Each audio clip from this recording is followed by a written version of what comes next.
2-3 రోజులు ఏదైతే పని ఇందాక మీకు చెప్పిన కలర్ చెప్పిన ఆ 2-3 రోజుల్లో చెక్కులు వాళ్ళ చేతిలో అందాలి. వాళ్ళ కుటుంబానికి వచ్చి వాళ్ళ ఉద్యోగం ఇస్తామనేది భరోసా ప్రొసీడింగ్ ఇవ్వాలి. ఎవరైతే వెంటిలేటర్ మీద ఉండి సీరియస్గా ఉన్న ఇంజురీ ఉందో వాళ్ళకి 10 లక్షల రూపాయల కాంపెన్సేషన్ ప్రకటించాలి ప్రొసీడింగ్ ద్వారా. అలాగే 3 లక్షల రూపాయలు ఎవరైతే ఇంజూరీ అయ్యి మరి 3 రోజులు హాస్పిటల్లో ఉండి వెళ్తారు వాళ్ళకి 3 లక్షలు ఇవ్వాలి.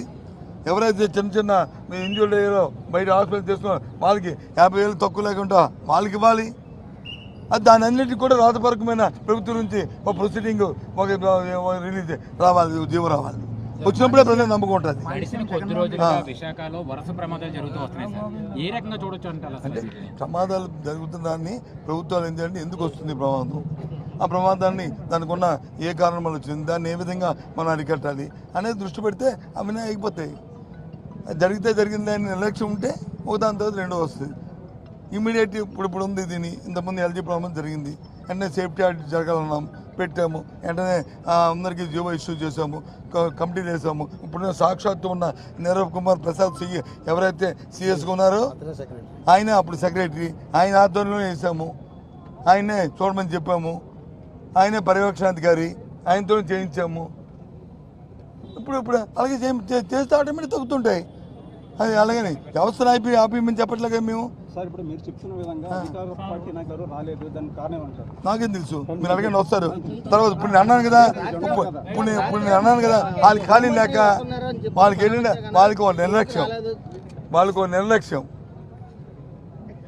నిర్లక్ష్యం నిన్న జరిగిన ఎన్నికల్లో వాళ్ళకి వచ్చిన ఇది చూసి ఏ రకంగా తెచ్చుకున్నారు అవి చూసి వాళ్ళకి వచ్చి ఎక్కడ ఉండవలసిన అక్కడ లేవు అని నేను అనుకుంటాను. Maybe wrong or right. లేకపోతే ఎవడో నవ్వుతాడండి సామాన్యుడు ఇక్కడ వచ్చి చూడకపోతే. ఇది మానవత్వం ఎవడో చేయాలి కదండి. ప్రభుత్వంలోనే ప్రభుత్వం లేకపోయినా నేను ఇప్పుడు అక్కడికి వెళ్దాం అనుకున్నాను. ఎక్కడికి ఇప్పుడు మేము అందరం కలిసి మా నాయకులు అందరం కలిసి వెళ్దాం అనుకున్నాం. పోలీసులు అడిగాను, లేదండి ముఖ్యమంత్రి గారు వస్తున్నారు, దాంట్లో మనం కాంట్రవర్సీ ఉండకూడదు, వాళ్ళు వెళ్తున్నప్పుడు వచ్చి పోలీసు దానికి సెక్యూరిటీ వ్యవహారం ఉంటాయని, సరే వాళ్ళు వెళ్ళిన తర్వాత వస్తామని చెప్పాము. అంత ఉందాక పరిస్థితి. అందుకే నో అని అనలే కదండి. అది సాంప్రదాయం. అది పద్ధతి. ఎవరు దేనివల్ల వ్యవస్థకి ఏది జరిగినా వ్యవస్థకి నష్టం జరగకూడదు. వ్యవస్థను కాపాడుకొని చేయాలి, ప్రజలకు నమ్మకం కలగాలి. పర్వాలేదు ఈ వ్యవస్థ, ఈ ప్రభుత్వాలు ఉన్నాయి, పర్వాలేదు. ప్రభుత్వం అంటే వ్యవస్థ మీద నమ్మకం పోతే ఎలాగా?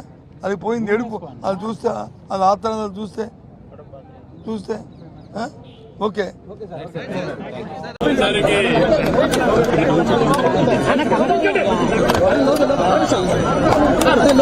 నమస్కారాలు.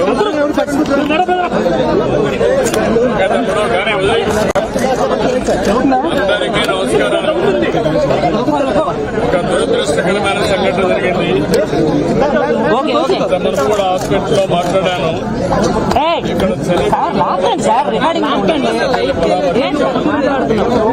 చాలా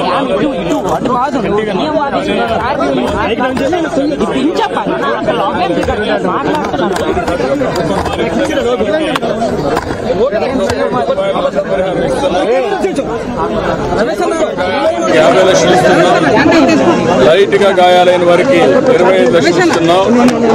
దీంతోనే సరిపెట్టకుండా ఆ కుటుంబాలను ఏ విధంగా ఆదుకోవాలి.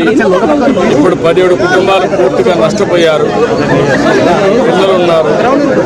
ఎవరైతే జీవనోపాధి కలిగిస్తున్నారో వాళ్ళు చనిపోయిన తర్వాత చాలా బాధల్లో ఉన్నారు అందరూ.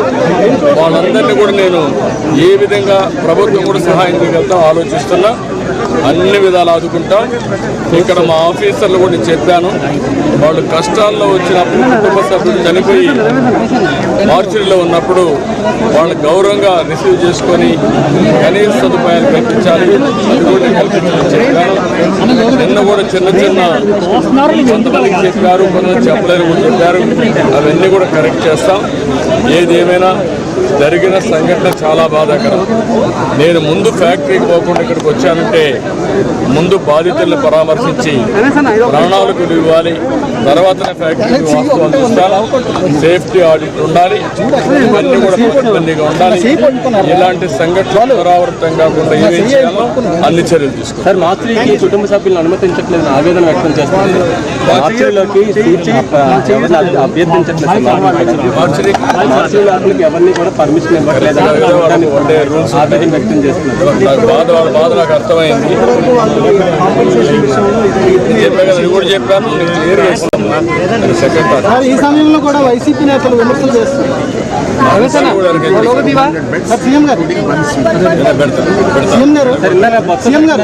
ఈ సమయంలో కూడా నేతలు విమర్శలు చేస్తున్నారు ప్రభుత్వం పైన. వాళ్ళు విమర్శలు చేస్తారు, ప్రజలు అర్థం చేసుకుంటారు. ఇలాంటి తప్పుడు పనులు చేసి మళ్ళా విమర్శించడం అనేది చేతకాంతనం. నేనే బాధ్యత.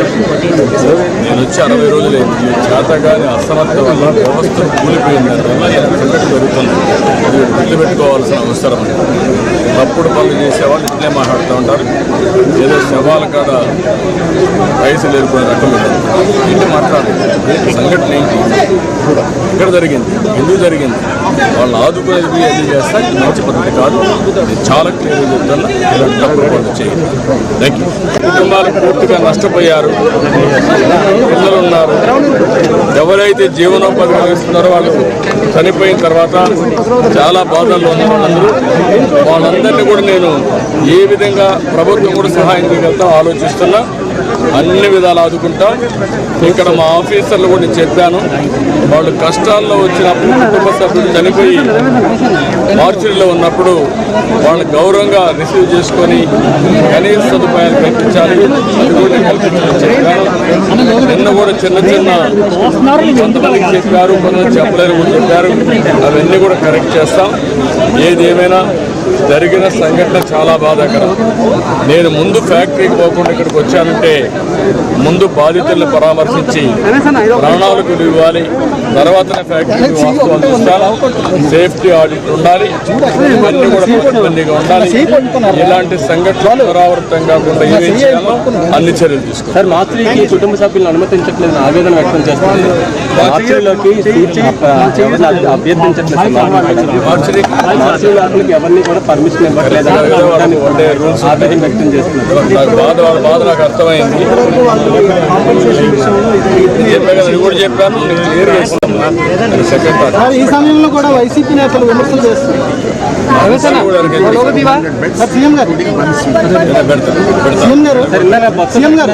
ఈ సమయంలో కూడా నేతలు విమర్శలు చేస్తున్నారు ప్రభుత్వం పైన. వాళ్ళు విమర్శలు చేస్తారు, ప్రజలు అర్థం చేసుకుంటారు. ఇలాంటి తప్పుడు పనులు చేసి మళ్ళా విమర్శించడం అనేది చేతకాంతనం. నేనే బాధ్యత. నేను వచ్చి 60 రోజులైంది. చేతగాని అసమర్థ వల్ల వ్యవస్థ కూలిపోయింది. అందువల్ల సంఘటన జరుగుతుంది. అది గుర్తుపెట్టుకోవాల్సిన అవసరం. తప్పుడు పనులు చేసేవాళ్ళు ఇట్లే మాట్లాడుతూ ఉంటారు.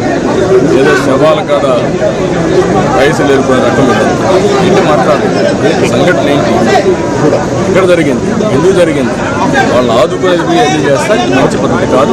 నేను చాలా క్లియర్గా చెప్తున్నా. ఇలాంటి తప్పుడు పనులు చేయండి. Thank you.